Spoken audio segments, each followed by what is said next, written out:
दोस्तों आज हम नेशनल इनकम का लेक्चर नंबर 5 शुरू कर रहे हैं और आज भी हम फैक्टर इनकम आज भी कुछ बहुत सारे इंपॉर्टेंट कुछ वर्ड्स हैं, बेसिक वर्ड्स हैं जिसका मतलब हम समझने की कोशिश करेंगे। Factor income, transfer income, domestic income, national income, domestic income, national income, जिसका हमें शुरू से इंतजार था। यानी कि जो हम ये चैप्टर पढ़ रहे हैं नेशनल इनकम, उस नेशनल इनकम का मतलब आज हमको समझ में आ जाएगा कि एक्चुअल में नेशनल इनकम क्या होता है और GDP versus national income, nominal GDP क्या होता है, रियल जीडीपी क्या होता है, इनके बेनिफिट क्या है, इन सब का मतलब आज की क्लास में हम अच्छे से समझ जाएंगे। तो सबसे पहले हम फैक्टर इनकम की बात करते हैं।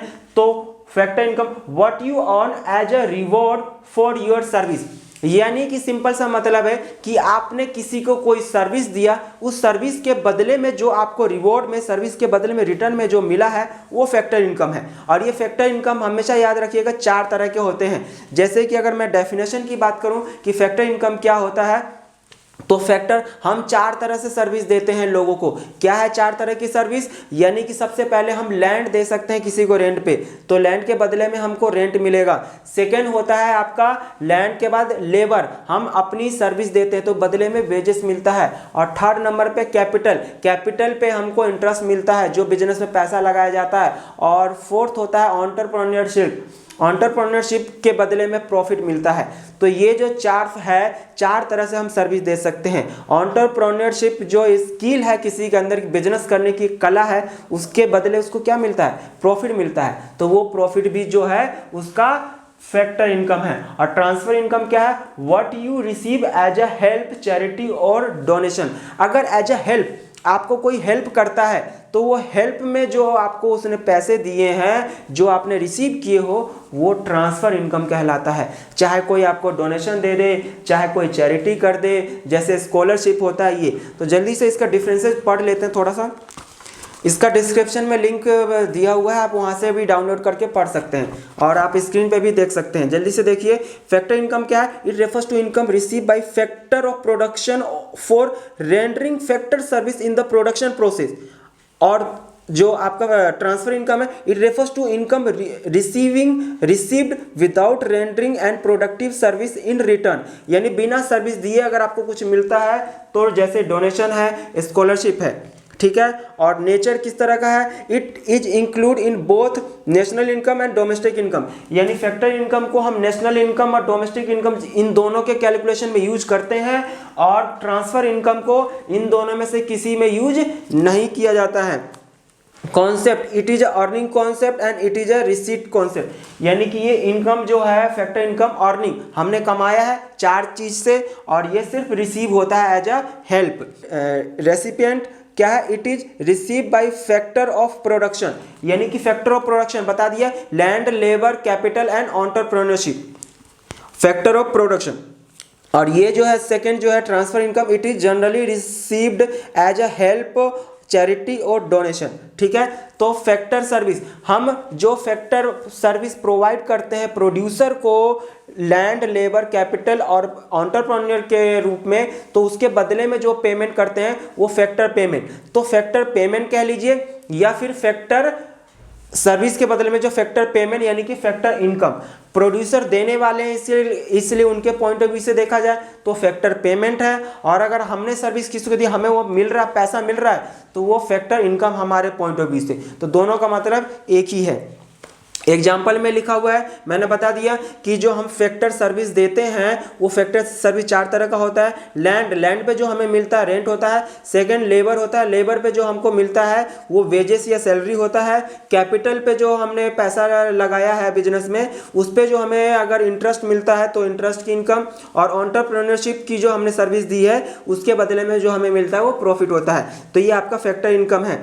और दूसरे में स्कॉलरशिप, ओल्ड एज पेंशन, अब जैसे अनएम्प्लॉयमेंट जो पेंशन है, अनएम्प्लॉयमेंट अलाउंसेस जो है, ये सारे के सारे जो है ये क्या है? आपका ट्रांसफर इनकम। आपने सुने होंगे कि जब 60 साल से ऊपर के हो जाते हैं, सीनियर सिटीजन हो जाते हैं, तो उनको पेंशन मिलता है, तो वो पेंशन जो है वो उनका फैक्टर इनकम नहीं, ट्रांसफर इनकम है, क्योंकि एज अ हेल्प मिला है। हाँ, अगर वही आप रिटायर हो जाते हैं किसी कंपनी से, कोई जॉब से, गवर्नमेंट जॉब से, तो उस समय जो आपको पेंशन मिलेगा, पेंशन ऑन रिटायरमेंट, तो वो याद रखना फैक्टर इनकम है और उसको इन दोनों के कैलकुलेशन में हम इस्तेमाल करेंगे।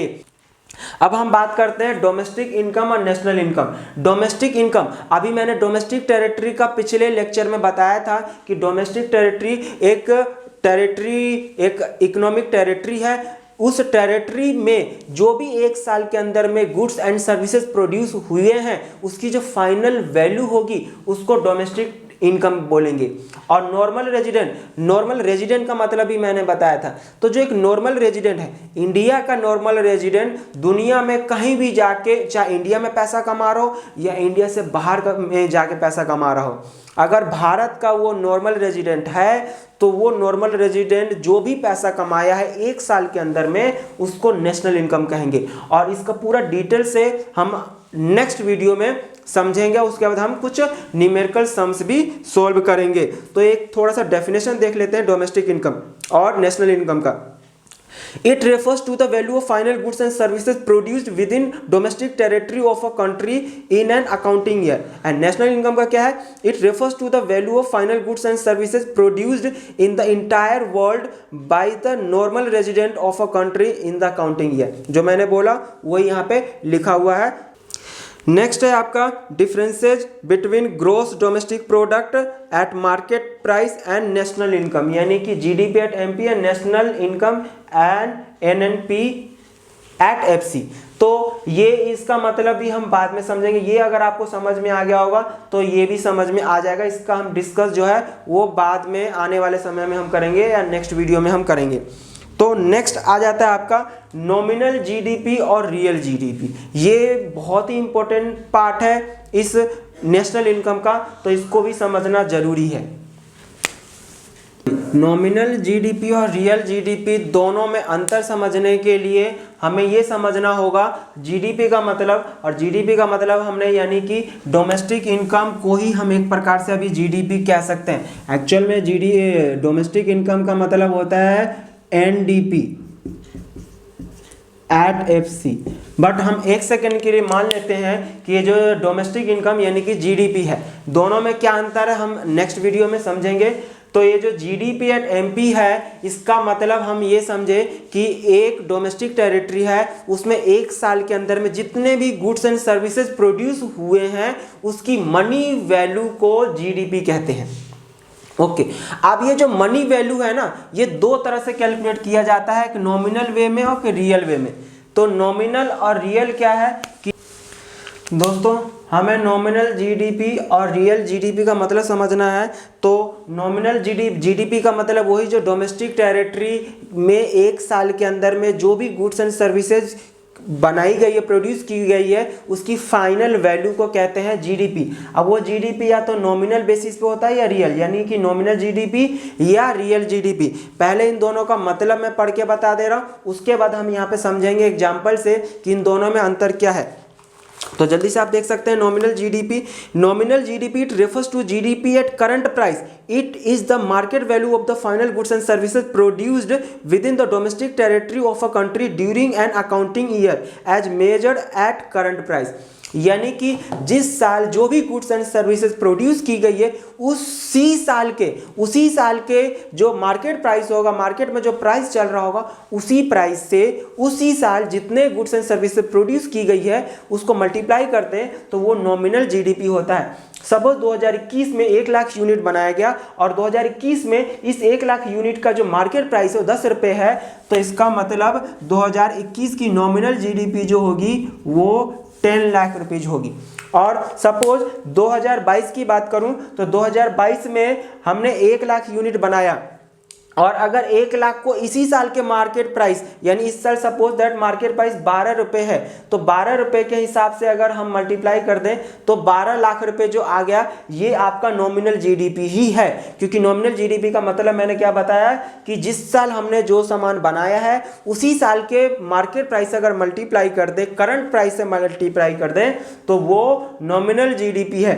इसका मतलब ये 12 लाख रुपए जो है वो नॉमिनल जीडीपी है, रियल जीडीपी नहीं है। रियल जीडीपी के सामने मैंने लिखा है अभी एग्जांपल से समझाने के लिए। अब जरा समझते हैं कि रियल जीडीपी का मतलब क्या है। Real GDP It refers to GDP at constant price. It is the market value of final goods and services produced within the domestic territory of a country during an accounting year as measured at constant price. हाँ जी, real GDP का मतलब जो है वो एक साल में domestic territory में जो भी गुड्स एंड सर्विसेज प्रोड्यूस की गई है उसको हम एक कांस्टेंट प्राइस से हम मल्टीप्लाई करते हैं, और एक कांस्टेंट प्राइस से जो मल्टीप्लाई करने पे जो आता है उसी को रियल जीडीपी कहते हैं। सर कांस्टेंट प्राइस क्या है? कांस्टेंट प्राइस एक बेस ईयर का प्राइस ले लेते हैं और उसी को हर साल हम मल्टीप्लाई करते रहते हैं। 2 साल, 4 साल, 5 साल, 10 साल में एक बार ये चेंज होता है। 5 साल, 6 साल में नॉर्मली ये बेस ईयर बदल जाता है। तो ये बेस ईयर जो है मैं मान लेता हूं कि 2021 का है। 2021 में अगर कोई भी गुड्स एंड सर्विसेज का मार्केट वैल्यू जो है वो 6 रुपये रहा होगा, तो आज की डेट में भले ही 12 रुपये है, बट जो है वो 6 रुपये हम ले रहे हैं बेस ईयर। यानी कि अगर मैंने इस साल 1 लाख यूनिट बनाया है, इस 1 लाख यूनिट को मैं करंट मार्केट प्राइस से मल्टीप्लाई नहीं करता हूं, मैं मल्टीप्लाई करता हूं बेस ईयर के प्राइस से, और बेस ईयर के प्राइस को कहते हैं कांस्टेंट प्राइस, यानी कि 6 रुपीज से। और ये 6 रुपये जो है मेरा कांस्टेंट प्राइस है जिसको हम सीपी कह सकते हैं। तो यानी कि कांस्टेंट प्राइस अब देखने में कितना आ गया कि ये तो 6 लाख है। हाँ जी, यानी कि इस साल का जो रियल जीडीपी है वो 6 लाख है। अब पिछले साल से कंपैरिजन करने के लिए आपको रियल जीडीपी ही आपको हेल्प करेगा। क्यों? क्योंकि कोई भी इंसान का ग्रोथ जो है वो डिपेंड इस पे करता है कि पिछले साल के कंपैरिजन में वो इस साल कितना ज़्यादा कंजम्पशन किया है। अगर वो पिछले साल के कंपैरिजन में इस साल ज़्यादा कंजम्पशन किया है तो ही उसका ग्रोथ माना जाएगा, ज़्यादा वैल्यू के बराबर जो है वो ग्रोथ नहीं। जैसे कि मैंने एग्जांपल के लिए बताया कि पिछले साल का अगर 1 लाख ही बनाया और 10 रुपये प्राइस था तो 10 लाख रुपये जीडीपी था, यानी 10 लाख रुपये का लोगों ने कंजम्पशन किया। और अगर आज की डेट में मार्केट वैल्यू 12 रुपये हो जाता है तो क्या 12 लाख रुपये कंजम्पशन किया? क्या आपको यहाँ पे कोई ग्रोथ दिखाई दे रहा? नहीं, क्योंकि पिछले साल भी 1 लाख ही यूनिट बनाया गया था और इस साल भी 1 लाख यूनिट ही बनाया गया है। अमाउंट में यहाँ 10 लाख है, यहाँ 12 लाख रुपए। अमाउंट तो 2 लाख रुपए से ज़्यादा दिख रहा है, बट एक्चुअल में जो यूनिट प्रोड्यूस किया गया था यानी जो कंजम्पशन यूनिट है वो सेम है। इसीलिए नॉमिनल जीडीपी जो है वो इंसान के यानी कि किसी भी चीज़ के लिए ग्रोथ में हमें ये नहीं बता पाता है कि एक्चुअल में ग्रोथ हुआ है या नहीं है। तो एक्चुअल में ग्रोथ हुआ है या नहीं हुआ है ये सिर्फ और सिर्फ रियल जीडीपी ही बता सकता है कि एक्चुअल में ग्रोथ कितना हुआ है। यहाँ पे देखने से अमाउंट में लगता है कि ग्रोथ हुआ है, बट एक्चुअल में ग्रोथ हुआ ही नहीं है। खुद ही आप देख लीजिए कि यहाँ भी 1 लाख, यहाँ भी 1 लाख, यानी कि एज इट इज है जितना कि पिछले साल है। तो ये अमाउंट बढ़ जाने से, प्राइस बढ़ जाने से जो है ये जीडीपी बढ़ सकता है नॉमिनल जीडीपी में, बट रियल जीडीपी का अब मैं पिछले साल का कंपैरिजन करूं तो अगर 1 लाख यूनिट बनाया था 6 रुपए के हिसाब से तो 6 लाख। तो अब मैं इसका 2 साल का कंपैरिजन लेता हूं। अगर मैंने 1 लाख यूनिट बनाया और पिछले साल 10 रुपये था, अगर मैं इसको कांस्टेंट प्राइस यानी कि अगर मैं 6 रुपये लेता हूं तो कितना आता है आपका? 6 लाख आता है। और अगर मैंने इस साल बनाया है सपोज 2 लाख यूनिट्स, अब ये 2 लाख यूनिट का अगर मैं 6 रुपये से ही मल्टीप्लाई करता हूं तो कितना आ गया? 12 लाख। तो अब आप यहाँ पे देख सकते हैं कि कंपैरिजन करने के लिए रियल जीडीपी ही आपको हेल्प कर सकता है। पिछले साल आपने 1 लाख यूनिट बनाया 6 रुपये के हिसाब से तो 6 लाख रुपए का आपने कंजम्पशन किया, और इस साल आपने 2 लाख यूनिट बनाया और प्राइस देखिए दोनों जगह सेम है, तो सेम प्राइस से मल्टीप्लाई करने पे इसका मतलब आपने 12 लाख रुपए का कंजम्पशन किया। तो जब सेम यूनिट से अगर सेम रुपीज से मल्टीप्लाई करते हैं तो आपका जो यहाँ पे जो एक्स्ट्रा यानी 6 लाख से जो 12 लाख रुपए जो इंक्रीज हो रहा है वो इंक्रीज का एक ही वजह है कि यूनिट ऑफ कंजम्पशन यानी ये जो यूनिट प्रोड्यूस है वो ज़्यादा हुआ है। और अगर पिछले साल के कंपैरिजन में इस साल यूनिट प्रोड्यूस ज़्यादा हुआ है तो आपका ग्रोथ है। कंजम्पशन आपने ज़्यादा किया होगा, ज़्यादा प्रोडक्शन होगा तभी तो ज़्यादा कंजम्पशन होगा। तो इसीलिए जो रियल जीडीपी है वो हमेशा एक कांस्टेंट प्राइस से मल्टीप्लाई किया जाता है। ताकि एक साल का दूसरे साल से कंपैरिजन किया जा सके। जो आप रियल लाइफ में देखते होंगे कि जीडीपी ग्रोथ रेट भारत की 8% 9% जो है वो रियल जीडीपी के बिहाफ पे ही कैलकुलेट किया जाता है। इसका डिटेल हम और बाद में जब इसका न्यूमेरिकल करेंगे तब हम वहां समझेंगे। तो मुझे लगता है कि रियल जीडीपी और नॉमिनल जीडीपी दोनों में आपको अंतर समझ में आ गया होगा। अब हम नेक्स्ट बात करते हैं national income at current price यानी कि nominal income and national income at constant price. तो national income at constant price, अगर मैं नेशनल इनकम यानी एक नॉर्मल रेजिडेंट जो है वो जो भी एक साल में पैसा कमाया है, अगर उस कमाए हुए अमाउंट को अगर मैं कांस्टेंट प्राइस से मल्टीप्लाई करता हूं तो वो आपका जो है national income at constant price आएगा। और अगर मैं उसको उसी साल के मार्केट प्राइस से मल्टीप्लाई करता हूं तो वो national income at current price आएगा। तो इसका एग्जांपल थ्योरी जो है वो बुक में लिखा हुआ पीडीएफ देख सकते हैं, पढ़ लीजिएगा। ठीक है, आगे हम बात करते हैं distinguish between real and nominal GDP. दोनों में अंतर बता दिया, एक बार देख लेते हैं। It is the market value of final goods and services produce within the domestic territory of a country during a year as measure at current price.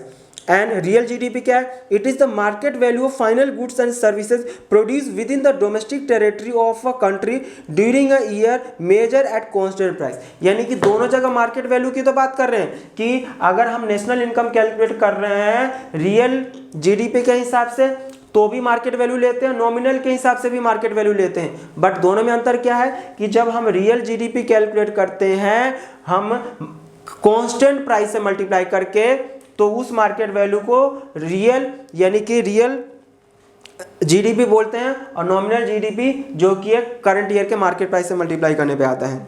GDP and welfare. Real GDP is considered as an index of welfare of the people. Welfare of the people is measured in terms of the availability of goods and services per person. Increase in real GDP means increase in the level of output in the economy. Other things remaining constant. This means greater availability of goods per person. This leads to higher level of welfare. Welfare मतलब तरक्की, सीधी सी बात है।